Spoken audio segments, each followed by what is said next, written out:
Bonsoir, bienvenue sur la Libre Antenne. Voilà, comme tous les soirs, rendez-vous sur metatv.org. Bonsoir à tous ceux qui sont connectés, hein, l'Invisible, Alasso, Manitei, Daniel, Cyrine, Ozzy, Zinzel, Fai, Basilicman, etc. Salut les gars, donc soirée spéciale américanisation. Donc américanisation, mondialisation, si on peut dire, puisque tout ça est un espèce de grand concert, une grande symphonie où chacun a son instrument, mais c'est la même musique. Donc cette américanisation des esprits, américanisation de la culture, s'accompagne d'une américanisation évidemment politique, américanisation institutionnelle, etc., etc., à tous les niveaux. Et ce projet qu'on pensait certainement anodin dans les années 70-80, où on voyait une américanisation, mais comme une forme d'influence culturelle un peu presque naturelle, c'est-à-dire comme un espèce de phénomène dont on ne maîtrise pas vraiment l'étendue. Et pourtant, on s'aperçoit qu'il y a au contraire, une volonté, une politique derrière. Donc c'est quelque chose de complètement pensé, quelque chose de prémédité. Il n'y a pas de hasard en fait à l'américanisation.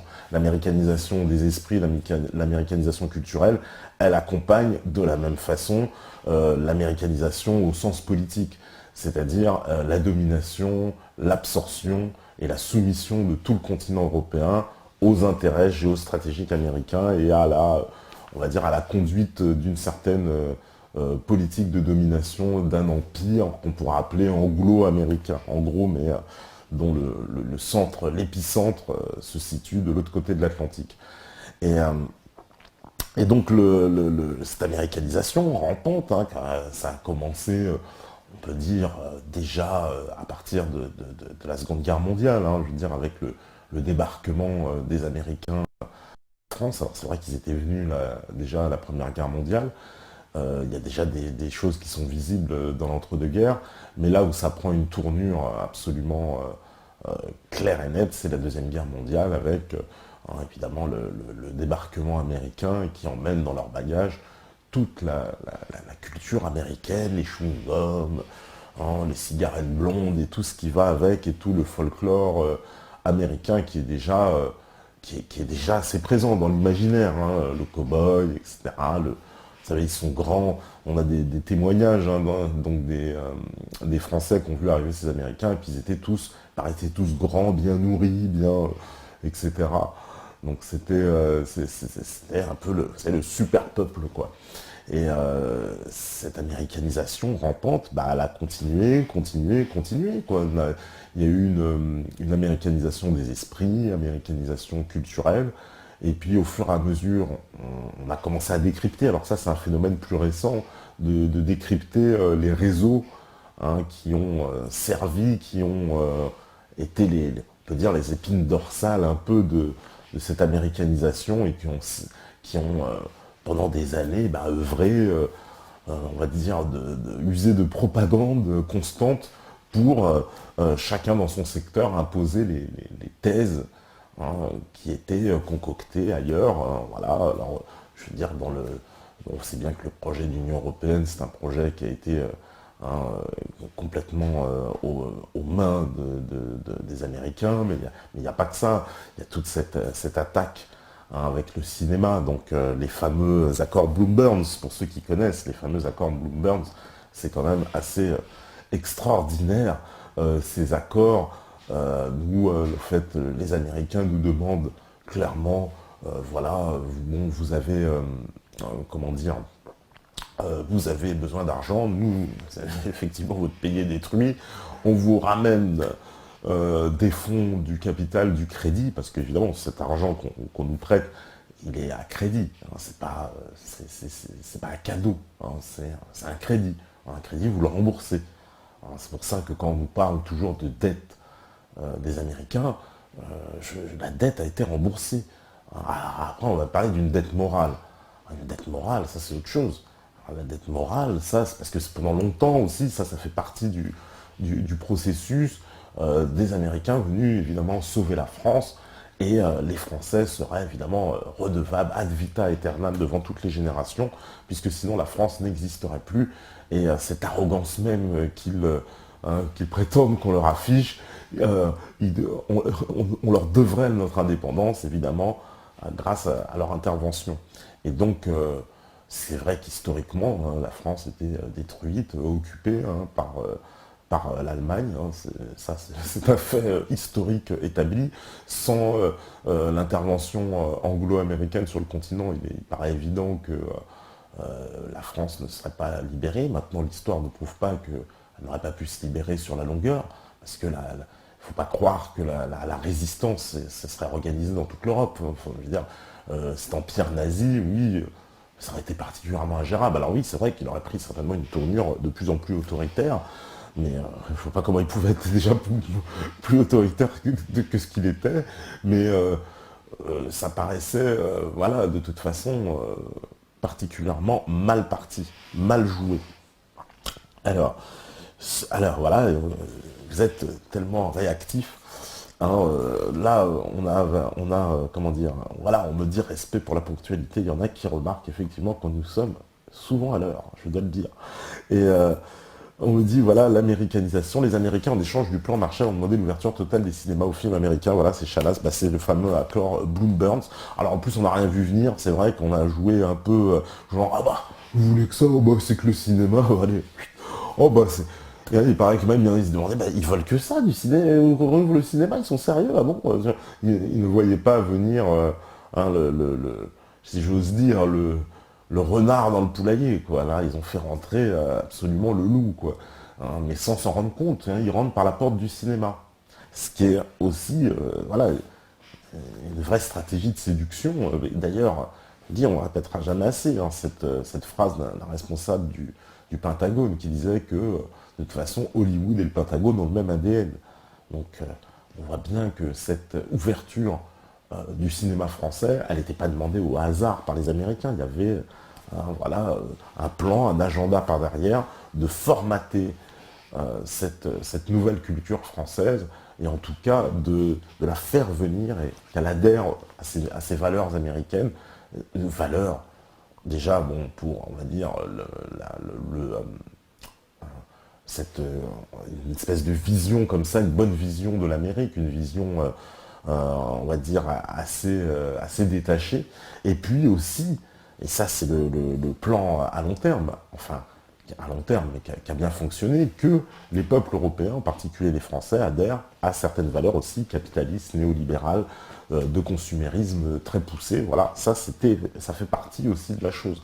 Et ça a complètement fonctionné. Voilà, on me cite aussi à Sandax qui me dit Walt Disney. Walt Disney, voilà, un grand propagandiste, hein, fait partie absolument de l'arsenal culturel américain qui formate donc les enfants dès le plus jeune âge. Puis en plus, vous savez, Walt Disney bénéficie comme ça d'une espèce de, de nuage de sainteté.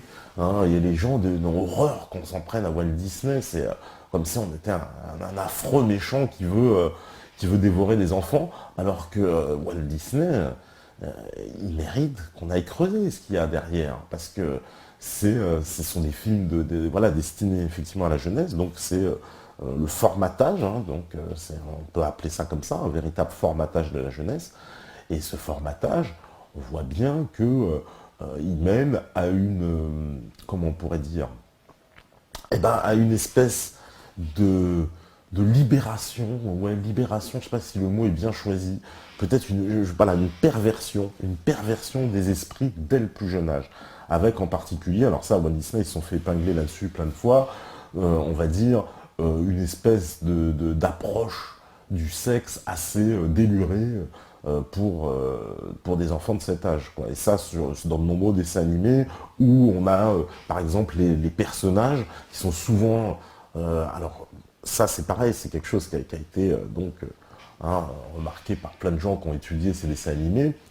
Souvent, les enfants, dans les films de Walt Disney, ils sont soit abandonnés de leurs parents, soit leurs parents sont très méchants, soit ils sont morts. Donc déjà, il y a une volonté d'isoler donc et de casser le cercle familial. Ça, c'est vraiment mais constant dans Walt Disney. Alors, vous pouvez analyser vos dessins animés préférés, vous verrez.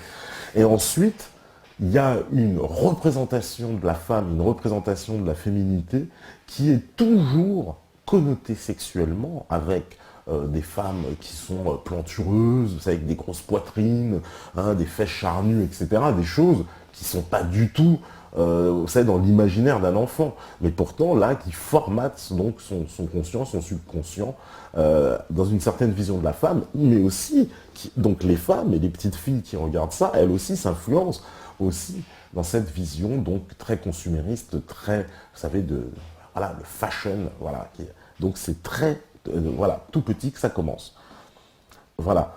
Il y a Pirate du Bitume qui dit, voilà, Fantasia, tout juste énorme. Ouais, mon cher Pirate, exactement, voilà, Fantasia, c'est énorme. Euh, Ozzy, ce qui m'énerve aussi, que les films de guerre où les Américains sont les gentils, les Arabes les méchants, c'est tout le temps comme ça. Oui, et d'ailleurs, on passe un reportage, on a passé plein de fois, ouais, Hollywood et les Arabes, où on voit bien que l'image voilà, des Arabes dans le cinéma américain, elle a été complètement mais perverti complètement. On a donné une image de terroriste. On vous avait fait, voilà, à chaque fois qu'on a mis un arabe quelque part, d'ailleurs, ils en mettent à toutes les sauces. Hein. C'est-à-dire qu'on vous fait, par exemple, il y a une scène hallucinante dans Retour vers le futur, dans le 1, où à un moment donné, on ne comprend pas, il y a des terroristes au moment où ils doivent s'en aller, il y a des terroristes libyens, on ne sait pas, alors, terroristes libyens aux États-Unis, non mais permettez-nous de rire, hein. C'est plutôt les terroristes américains en Libye dont il faudrait parler. Alors, je ne sais plus qui a dit que les USA sont le seul pays qui se soit passé directement de la colonisation au déclin sans passer par l'étape de civilisation. C'est trop vrai, même si on a tendance à penser le contraire. Propagande oblige. C'est Zinzel qui nous dit ça. Ben, je trouve ça excellent. Tout à fait. Un pays qui est passé, mais c'est excellent, exactement, de la colonisation au déclin, sans la période de civilisation. Et en même temps, un empire à dimension mondiale, donc c'est la première fois effectivement, enfin, à notre connaissance, dans l'état de nos connaissances, que dans l'histoire de l'humanité, on a un empire donc à dimension mondiale. Sans oublier Hollywood et les Arabes, voilà, bah, j'en parlais juste à l'instant, Canal 30. Euh, Qu'est-ce qu'on me dit? Alors, avec leur histoire de science-fiction d'être allés sur la Lune, ils ont coulé l'URSS pour garder les marchés internationaux, alors que l'URSS était tout point au-dessus spatialement. Et là, c'est tout le marché qui veut le garder pour eux. Ils tuent, détruisent tout sur leur passage et abrutissent avec Walt Disney. C'est Brady qui nous dit ça. Voilà, c'est vrai qu'il y a une... De toute façon, c'était la volonté dans les années... depuis la fin de la Seconde Guerre mondiale, hein, voilà, ce qu'on a appelé la guerre froide, hein, vous savez, l'opposition entre les États-Unis et l'Union soviétique, qui s'est, on va dire, concrétisée, ou on va dire soldée par une presque victoire américaine, parce que c'est ce qu'on a cru à la fin de 1990, quand le mur de Berlin s'est effondré. Donc, quand il y a eu l'effondrement du mur de Berlin, on a senti que les États-Unis avaient le dessus et que finalement c'était le grand empire gagnant entre les deux géants qui s'opposaient. Et pour le coup, les États-Unis, la Russie depuis Poutine, elle est quand même revenue, en tout cas sur le plan international, sur le plan militaire, redevenue un peu, si j'ose dire, la Russie d'antan. Hein. Et Poutine, la Russie est redevenue, on est retombé un peu dans la guerre froide. Finalement, on s'aperçoit que cette guerre froide ne s'était pas soldée. Hein. C'était juste en éveil. Et puis les États-Unis ont failli faire basculer à l'époque la Russie du côté de leur camp. Et c'est ça qui a échoué. Finalement, le Poutine a fait capoter cette tentative de basculement de la Russie. C'est peut-être bien pour ça qu'aujourd'hui, en plus, l'Ukraine paie les pots cassés, si j'ose dire. Alors, on n'en parle jamais à l'école, mais il semble bon de se penser sur le financement des Américains envers le régime nazi. Au final, si tu suis une certaine logique, ce sont des traites, car les Américains se sont retournés contre eux en entrant en guerre du côté de la France, l'Angleterre. Exactement, Scorpion. Et on voit aussi carrément un plan machiavélique de domination. Hein, ce plan, il est très bien expliqué. On passe un reportage qui dure 2h30 sur ce thème-là, où on explique très bien dans ce reportage comment, effectivement, les financements américains dans l'entre-deux-guerres ont apporté tout ce qu'Hitler avait besoin. je veux dire d'un point de vue industriel, d'un point de vue financier, etc. Toutes les entreprises américaines travaillaient avec l'Allemagne, effectivement, c'est Ford qui fabriquait les chars, etc. On leur a donné toutes les technologies, etc. L'Allemagne a connu un boom du régime nazi grâce au fonds américain et à l'investissement américain et à l'investissement aussi des banques américaines et de certaines banques juives américaines. Alors ça, c'est le tabou absolu, mais pourtant, c'est la réalité. C'est une réalité. Et là, on en vient à se poser, effectivement, quel était l'intérêt de ces gens-là, quoi, l'appât du gain juste, et des millions de morts sur la conscience. C'est parce qu'ils savaient très bien, quoi, ce régime nazi, en le renforçant, en lui donnant les moyens, qu'Hitler allait provoquer une guerre terrible. Mais c'était évident. Hitler a annoncé qu'il allait réarmer, etc. Machin. Tout le monde le savait. La guerre s'annonçait. C'était évident. Voilà.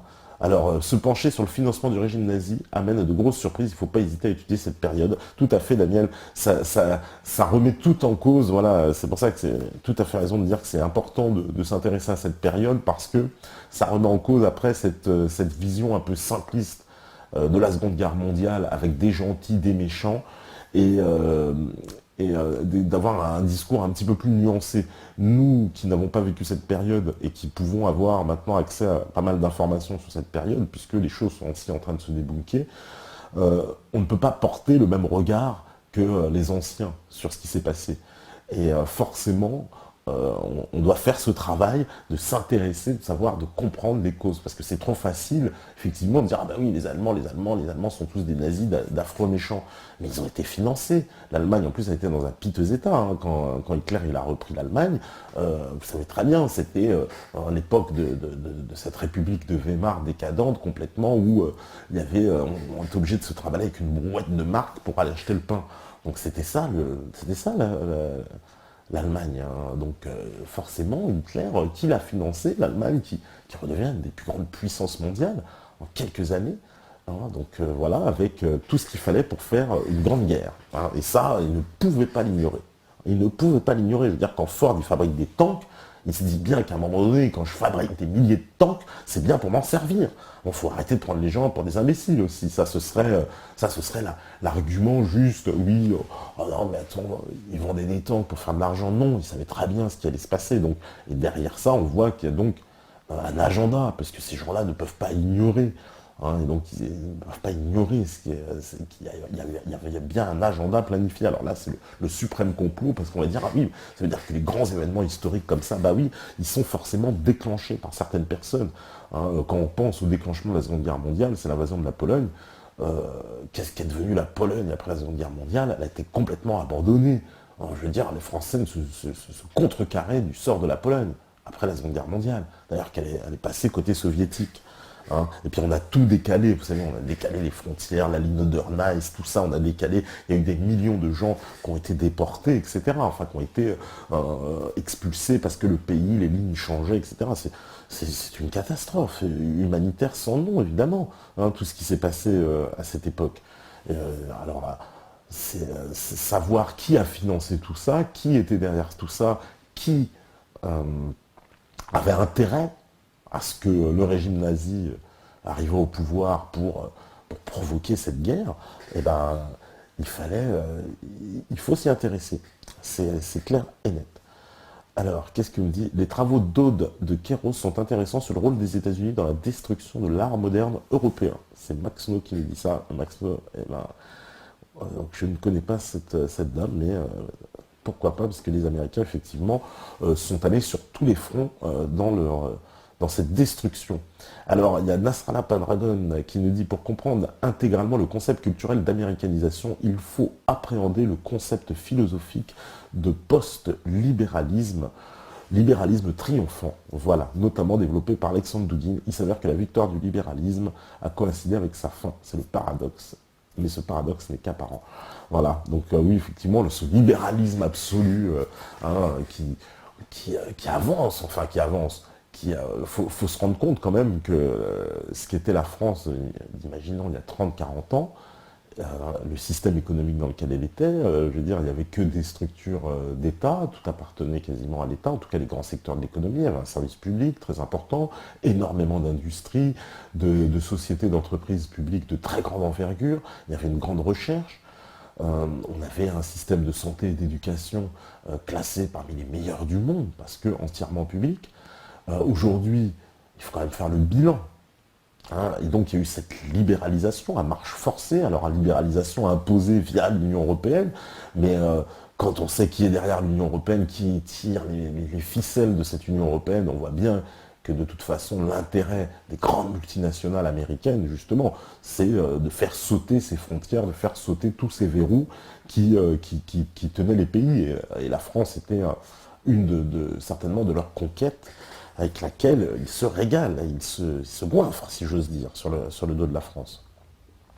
Alors, il y a sa sainteté Sainte-Quenelle qui dit, voilà, bonsoir Tepa, je crois que le clivage Russie-USA, c'est la même chose que le clivage gauche-droite. Les gens s'enflamment sur Poutine, mais seulement parce qu'il est en face. Personnellement, je ne veux plus de l'oligarchie, je ne veux pas plus de l'oligarchie russe que de l'oligarchie judéo-occidentale. Voilà. Donc, oui, tout à fait, oui, c'est aussi, mais on est obligé de tomber dans ces oppositions-là. Malheureusement, j'ai envie de dire que presque, c'est action-réaction, c'est la politique agressive des uns, force les autres à faire des blocs, etc. On est, peut-être effectivement dans un faux clivage, mais dans une confrontation totale, il y aura bien deux camps. C'est toujours ce problème des deux camps dans la guerre. Et Poutine, pour le moment, en tout cas, il donne le chemin, on va dire, en tout cas dans la politique qui est donnée, d'être beaucoup plus respectueux, en tout cas, du droit international et de la souveraineté des nations, et attaché justement à ce concept qui est primordial, qui est le fondement même du droit international, mais on va dire de la bonne gestion. Si on parle d'empêcher des guerres, il faut déjà commencer par le fait que tous les pays doivent se respecter. Et en particulier, justement, les pays les plus puissants ne doivent pas envahir, provoquer des guerres, et comme ils le font, les États-Unis usent, abusent de tout leur pouvoir pour cette domination mondiale, et il est normal que les autres grandes puissances, il n'y en a pas, on est sur la Terre, hein, on n'est pas sur Jupiter, mais il y a encore, il y a deux grosses puissances, on va dire en devenir, mais qui sont déjà des grosses puissances, il y a la Russie forcément et la Chine. Hein, et puis peut-être demain l'Inde et le Brésil aussi, qui sont voués à devenir des très très très gros pays, mais qui sont confrontés encore à des défis énormes, mais qui sont effectivement voués à devenir des énormes pays. Et donc, dans tout ça, oui, les États-Unis sont une espèce de puissance qui impose sa force par cette domination militaire absolue et qui impose cette loi du libre-échange et met les pays en esclavage par la dette et par ces systèmes de consommation. Alors, vous me dites quoi encore? Il y a Rothschild. Rothschild est-elle la famille qui a financé le nazisme, c'est QSR? Bah, on sait qu'ils ont participé.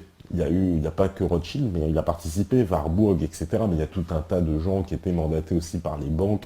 On sait que même la famille de l'ancien président américain, Prescott Bush, on sait qu'il y avait le père aussi de Kennedy, etc. Donc ça montre bien que tout le milieu bancaire américain, le grand milieu financier, a fricoté avec le régime nazi, bien évidemment. Bien évidemment. Ce sont les Américains qui ont, en plus, hein, pour aller au fond de l'histoire, non seulement ils ont financé le régime nazi dans l'entre-deux-guerres, au même moment où l'Allemagne, elle, ne payait plus ses dettes de guerre. Et vous savez ce qui s'est passé, la France et la Belgique ont envahi la Ruhr pour aller, si j'ose dire, se servir en nature, puisque l'Allemagne ne payait plus ses dettes de guerre. Il est vrai que le traité de Versailles était complètement injuste, puisqu'on avait demandé en plus des francs or, de dédommagement, des milliards de francs or et tout. Enfin, l'Allemagne ne pouvait pas... je veux dire, concrètement, de toute façon, rembourser, c'était complètement de la folie. On essaie aussi dans un but, dans un état d'esprit vengeur, d'atomiser aussi l'Allemagne de l'après-guerre. Donc ça aussi, ça fait partie de la psychologie de l'entre-deux-guerres. Et donc, les Américains ont mis la pression, ont tapé du poing sur la table, parce que les Anglais, d'ailleurs, avaient refusé de se joindre à cette expédition franco-belge, hein. L'Angleterre, c'est perfide Albion, hein. Et donc, les Américains ont tapé du poing sur la table et ont fait retirer les troupes. Et donc, on demandait aux Français, aux Belges de se retirer. Et à ce moment-là, il y a eu, je ne sais plus quelle grande réunion, et puis on a dit, bon, bah, hein, l'Allemagne, on va suspendre les paiements, mais nous, les Américains, on va les aider, etc. On va donner de l'argent. Et en fait, pendant ce temps-là, aux États-Unis, c'était la crise. Vous savez, la fameuse crise de 29. Hein, donc c'était une crise terrible. Hein. On a connu, vous savez, c'est à l'époque où on a volé tout l'or des Américains. Hein. On a construit Fort Knox avec Roosevelt ensuite, qui a, qui a interdit la possession de l'or, et puis on a comme ça hein, aspiré tout l'or des Américains. Donc à la même période, les États-Unis traversaient une crise absolument monumentale. C'est la Seconde Guerre mondiale hein, qui est venue sauver les États-Unis. Hein. Ne soyons pas, hein, n'ayons pas peur des mots, puisque la Seconde Guerre mondiale a redopé évidemment toute l'industrie américaine, mais de façon spectaculaire. Et donc comment dire, cette crise économique a fait qu'il y avait, parce qu'on le sait très bien, elle a été aussi provoquée, et donc il y avait tout un tas de capitaux disponibles avec ces banquiers qui avaient fait des marches phénoménales sur évidemment leurs avoirs d'or. Hein. Et donc c'est avec cet argent-là qu'on a aussi relevé l'Allemagne. Voyez. Donc c'est du cynisme absolu, quoi. C'est diabolique, voire machiavélique. Alors, vous me dites quoi Groove Shack, pour justifier leur guerre un peu partout dans le monde, les USA développent au cinéma depuis quelques années beaucoup de Marvel. Je ne sais pas si vous avez remarqué, comme s'il fallait, avec les Marvel, masquer leur arrogance et leurs crimes au Moyen-Orient ou même ailleurs. C'est étrange ce développement de super-héros au ciné. C'est Groove Shack, oui, c'est toujours... Bah, l'Amérique aussi, elle aime bien se targuer toujours de... Vous savez, le super-héros, le bien. Hein, c'est l'Amérique. L'Amérique, c'est le bon. Ils ont divisé le monde en deux, hein, les bons, les méchants. Hein, et eux représenteraient évidemment le bon dans toute sa quintessence. Et le reste de l'humanité, en particulier les Arabes, sont méchants. Donc, avec cette simplification du monde, hein, ils ont rendu le monde simpliste, donc le monde en deux, les bons, les méchants. Et eux, évidemment, sont du côté des bons. Hein, les États-Unis se targuent comme ça toujours d'être les super-héros du monde, ceux qui vont sauver le monde, arriver toujours hein, au bon moment. Vous savez, on vous fait toujours ce remake dans les films téléphonés de Hollywood. Hein, d'ailleurs, le film, c'est un peu comme la télévision. Hein, on va même plus les voir. Hein, c'est genre de navet absolu. Voilà, bon, alors, ils ont quand même, j'avoue, beaucoup de talent dans la technologie hein, 3D de synthèse qui donne des images magnifiques et des films absolument sublimes du point de vue de l'image, mais absolument désolant du point de vue de la propagande et du message, quoi. C'est ça qui est assez dramatique. Alors, qu'est-ce qu'il me dit? Nous croquons avec amertume les premiers fruits de ce nouveau paradigme du libéralisme omniprésent, du capitalisme omniscient, du progrès omnipotent. Ne nous plaignons pas d'avoir déraciné les arbres, arraché les fleurs et gâché les fruits du paradigme de la tradition. Voilà. Bah oui, mais on force, parce qu'on nous parle de modernité, hein, on y va, c'est toujours, voilà, c'est toujours au forceps hein, pour aller enterrer la tradition. Hein, puisque tout ce qui est traditionnel est mauvais par nature. C'est comme ça qu'on a un peu élevé les nouvelles générations, hein, par la ringardise absolue, la nouveauté perpétuelle, hein, comme si tout pouvait avoir une renaissance immédiate. Voilà, ça aussi, ça fait partie de l'immédiateté et l'espèce de perpétuelle jeunesse. Hein, donc tout ce qui est vieux est ringard. Donc forcément, la tradition, on ne s'y intéresse même pas. Elle est ringard d'office. Vous voyez, c'est comme dans la novlangue avec les tasers idéologiques. Voilà, c'est ringard d'office. Hein, la tradition est forcément ringarde, par définition. C'est ça qui, en changeant le sens des mots, ils sont arrivés à effectivement modifier les perceptions de l'esprit. C'est ça le plus dangereux finalement, et même dans cette américanisation. Hein.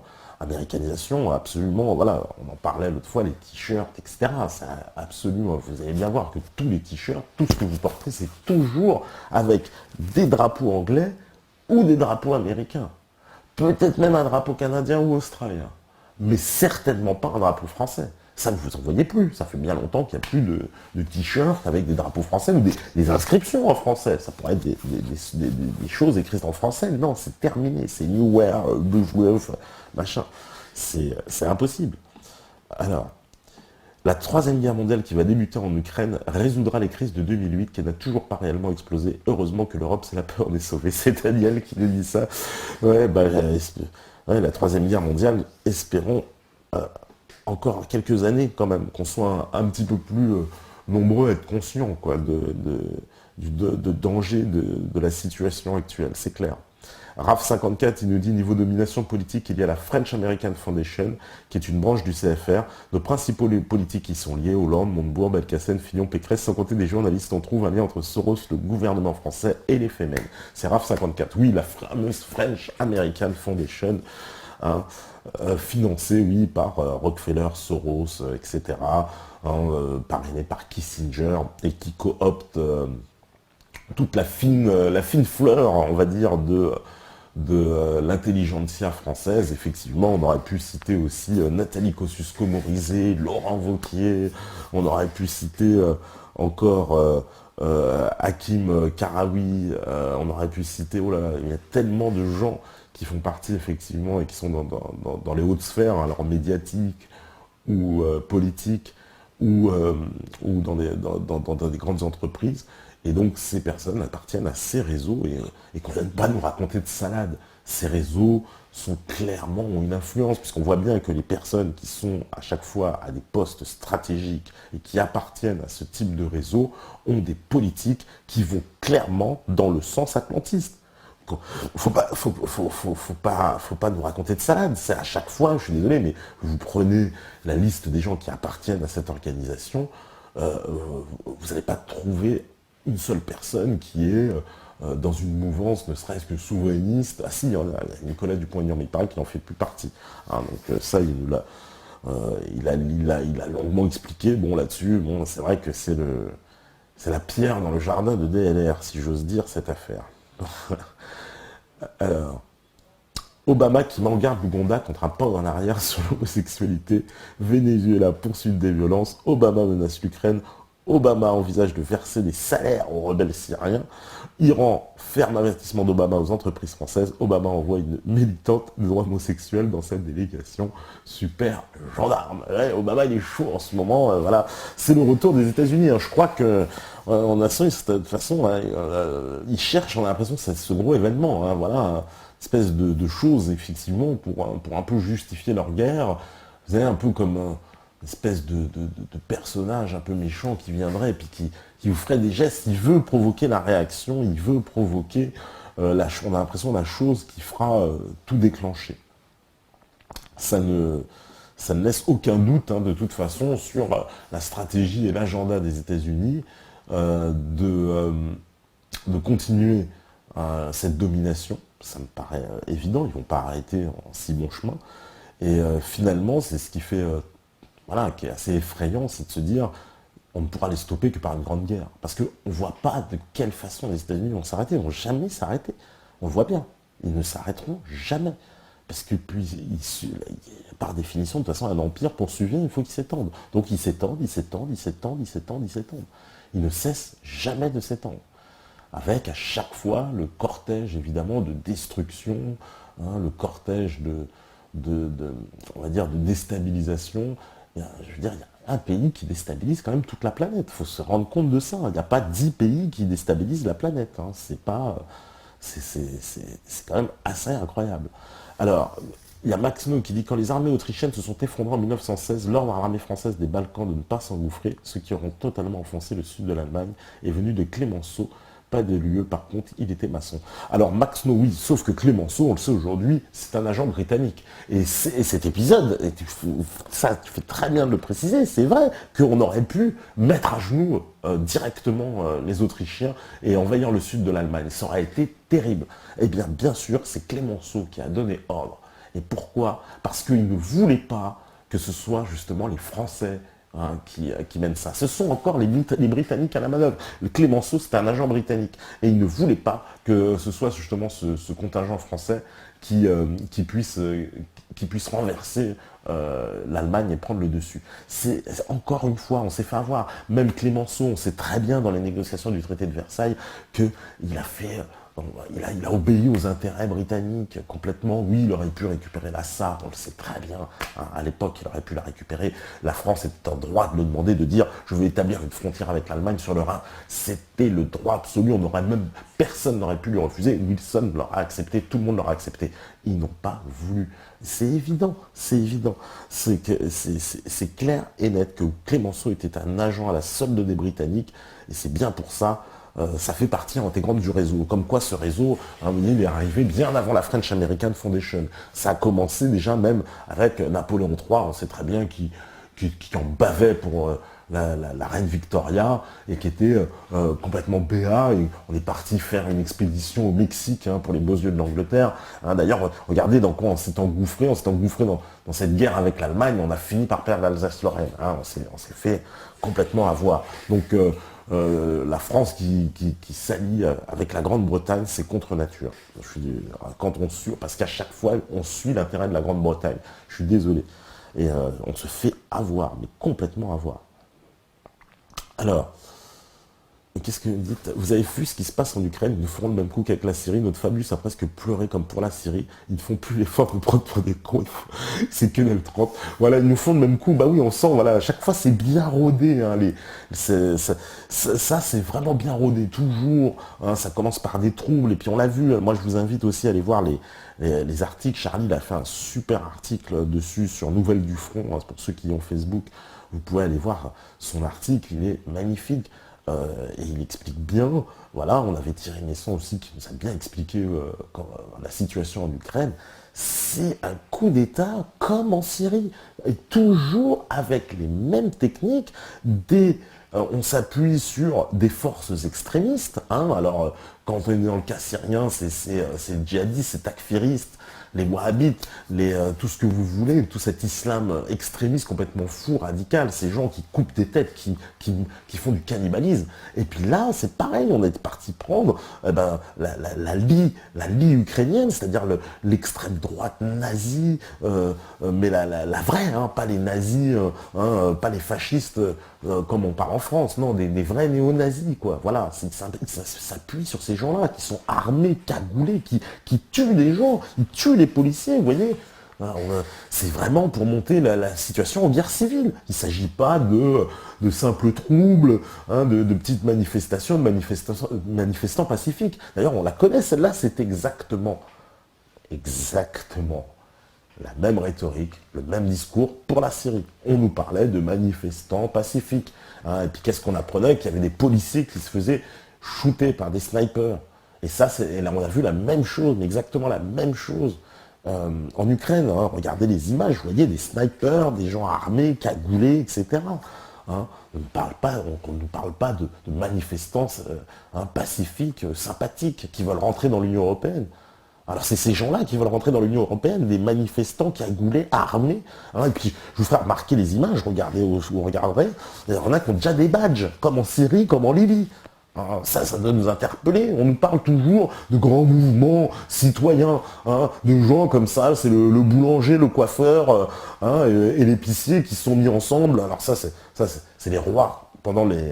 À chaque fois en Syrie, en Libye, on nous a fait le coup. Il y a toujours un reportage, on vous montre le mec, alors le boulanger qui construit son petit fusil, et puis il part à la guerre. Alors on vous montre un plan, le mec il est derrière un mur, on voit rien, et puis il tire et tout. Ouais, c'est dur la guerre, c'est dur la vie. Et là, c'est un peu la même chose. Donc ce sont des rebelles sympathiques. Mais alors ces rebelles sympathiques, c'est vachement marrant parce qu'ils ont des uniformes tout neufs, et des uniformes militaires. Alors j'aimerais dire des uniformes militaires tout neufs. Ils ont des badges. Les mecs ont déjà des badges. Les mecs, ils ont des badges. Comment est-ce possible? Qu'on m'explique comment l'épicier, le coiffeur, ils ont pu réussir à avoir des uniformes neufs et des badges. Et puis les armes aussi. Il faut voir les types d'armes. Donc ils ont des fusils, les mecs, mitrailleurs, des fusils d'assaut, des choses qui sont réservées aux militaires. Alors comment l'épicier, il arrive à se fournir comme ça en armes de guerre? C'est quand même extraordinaire. Il faudrait qu'on pose un peu les questions quand même. Voilà. Alors, là, je remonte un petit peu. Alors, Le mode de vie américain flatte l'ego des gens et les gens aiment ça. Ils se complaisent dans la médiocrité pourvu qu'ils soient tendance et fashion. C'est le culte de l'apparence. Les Américains ont investi dans les champs neurolinguistiques et du neuromarketing depuis belle lurette. Ils connaissent précisément le fonctionnement du cerveau. En quelque sorte, ils nous manipulent. Voilà, Geoffrey, ben, c'est exactement ça. Ils ont effectivement ils ont retourné le cerveau des gens pour ne les faire s'aimer qu'eux-mêmes.